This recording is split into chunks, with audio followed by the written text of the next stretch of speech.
Okay, if you guys can find this worksheet, here's how this is going to work. I'm going to explain how to do this, and we're going to do these problems together, and then you are going to share a picture of me of your worksheet just to kind of show you actually did it. So let's start with this top picture up here, and we're asked to find the area and the perimeter. Okay, so first of all, to find the area, let me make my pen x plus 3. Make sure you remember to distribute. So that's going to end up, okay, 3x squared plus 9x. And then we obviously know the area of this one is x squared plus 5x minus 14. And then the area of this little square here is just 3 times 3 is 9. So the total area would be what you would get when you add up all three of those areas. So first, remember, you only add up like terms. So if we can only add up the 3x squared and the x squared, we're going to have 4x squared. And then we can add the 9x and the 5x plus 14x. And then we can add the negative 14 and the positive 9, so minus 5. So there is your area. What's this do? How do I just delete everything? I'll just do an eraser. Okay, now let's work on finding the perimeter. So the perimeter are all the outside edges, so we can apply this 3x, and we can make this side 3x. What else can we do? This is where things get tricky. What we're going to need to do to finish this problem is find this side first.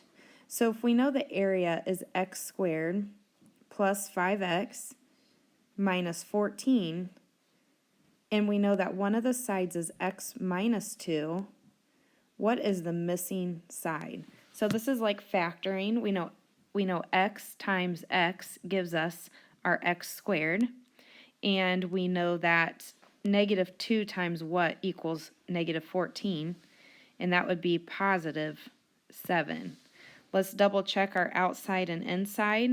Our outside term would be x times 7, which is 7x. Negative 2 times x is 2x, and yes, that's our 5x. So what that means is we can write x plus 7 right here. Okay, let's think a little bit about how we would find the length of this side.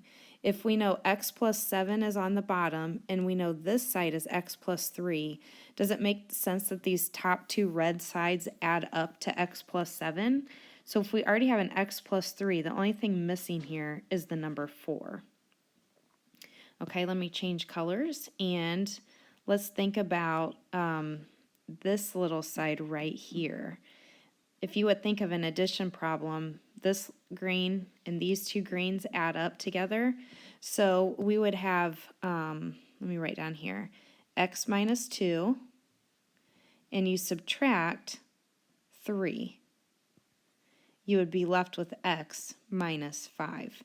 And that is the length of the small green section right here. This would be x minus 5.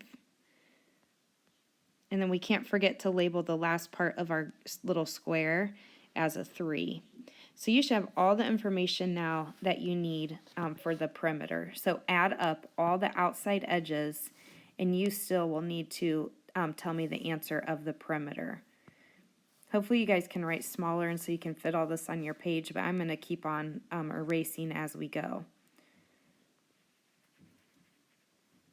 That was actually the hardest problem. The problem at the bottom is not as difficult. So we're supposed to find the area of the shaded region. That's pretty simple. So to get the area of the shaded region, let's first find the area of the big rectangle. And let's go ahead and FOIL the 4x plus 3 times the 2x plus 1. And when you FOIL that, you get 8x squared. Outside is 4x, and inside is 6x, so that would make 10x. And then our last is plus 3. This is the area of the big rectangle, but we need to subtract this rectangle donut in the middle. And don't forget to subtract all of that. So we would have, I hope you're listening, the answer for the area of the shaded region would be 7x squared plus 7x plus 3. 7x squared plus 7x plus 3. And finally, we are asked to find the perimeter of the small rectangle. That means we would need to know the outside edges of this small rectangle. Well, think of what multiplies to get x squared plus 3x, and that'd be x times x plus 3. Imagine doing distributive property, x times x plus 3. Don't forget to add up all four sides on the rectangle. So again, you'll want to submit the answer right there, and you will want to send a picture of this. This is part of week 2, assignment 1, and this is just the first part of the assignment. The second part of the assignment I'm going to add on to the end of this video in just a moment. It says quiz, 8.4 to 8.6 quiz. We'll do some of this together, and then you will submit the rest of it as assignment 1. So this is, again, week 2, assignment 1. So, a bit of 1 there. There we go.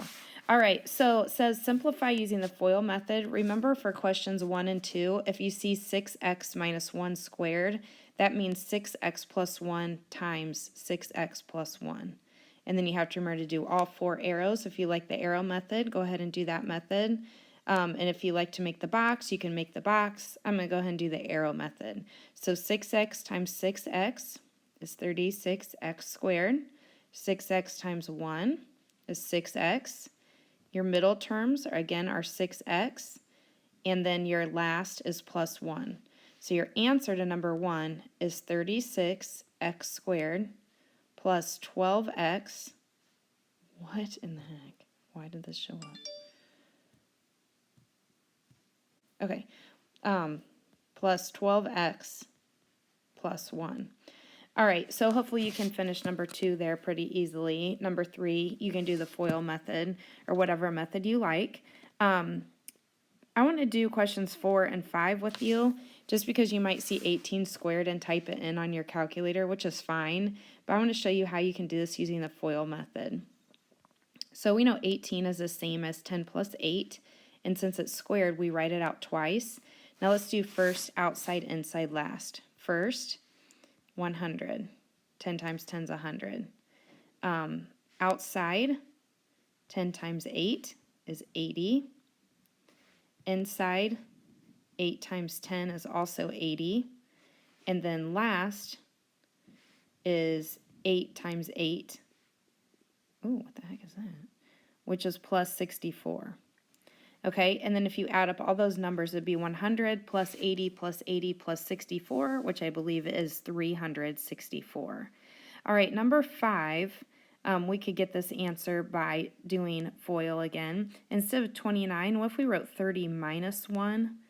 And instead of 31, what if we wrote 30 plus 1? This would be pretty easy for us to figure out in our heads. 30 times 30 is 900. What's going to happen to our outside and our inside? So our outside would be a positive 30, and our inside would be a negative 30. They would cancel, so I don't even have to write it down. And last would be negative 1 times positive 1, which is negative 1. 900 minus 1 is 899. So it's kind of a cool way you can do FOIL method with regular numbers. 7, 8, and 9, this is where we're going to factor into 2 binomials. So remember, you do a times a, then think of what multiplies to 6 but adds to 7. So do we want to use 2 times 3 or 6 times 1? And hopefully you're agreeing with me, it's 6 and 1. For number 8, notice that the middle number is a negative, but the last number is a positive. That means we're going to have 2 negatives, because a negative times a negative is a positive. 6 times 8 is 48. And negative 6 and negative 8 adds up to 14. And finally, number 9, if the last number is negative, that's the trickiest. You're going to have a positive and a negative. So think of, the only thing that multiplies to 17 is 17 times 1. Which one do we want to have positive so that we end up with a positive 16?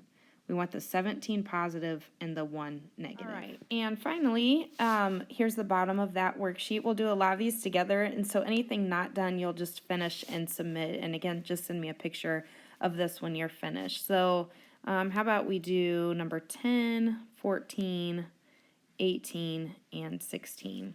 Okay, number 10 is one of the tricky ones. Remember, when the last number is a negative, we know we're going to need a negative and a positive. So we can go ahead and do that if you want, a positive and a negative. We think of things that multiply to 63. Something that I automatically think of is 9 times 7. Which one of those do you want to have negative so that we end up with a -2 in the middle? We want the 9 to be the negative. So make sure you write the 9 with the minus sign and the 7 with the plus sign. Number 14 maybe looks weird because of the W at the end, but it's okay. We'll work it out. Okay, notice the last number is positive, but the middle is negative. That means we're going to need both negatives. Okay, you're probably thinking of things that multiply to 12, like 2 times 6 and 3 times 4, but notice we're trying to get to 7. Well, 3 times 4 would help us to get to 7. And the only extra thing you need to do in this problem is you put a W behind the 3 and behind the 4, because that will get you to 12W squared. Number 15, let's go ahead and start with our parentheses, M times M. And then the 36 we know is 6 times 6, or 9 times 4, or 12 times 3. I think 12 times 3 is going to help us get to 15. Notice it's a -15 and a positive 36. So both of them need to be negative. And there's your solution. And finally, number 18. These are the easiest when everything is positive. In the trinomial, everything's going to be positive in your answer. Okay, again, we have an extra variable h, but that's okay. So what do we think of that multiplies to 72? I automatically think of 8 times 9. Yes, that adds up to 17. And then all you need to remember is put this little h behind. So if you guys can finish this worksheet and take a picture and send it to me. And this is assignment 1 of week 2. Have a great day.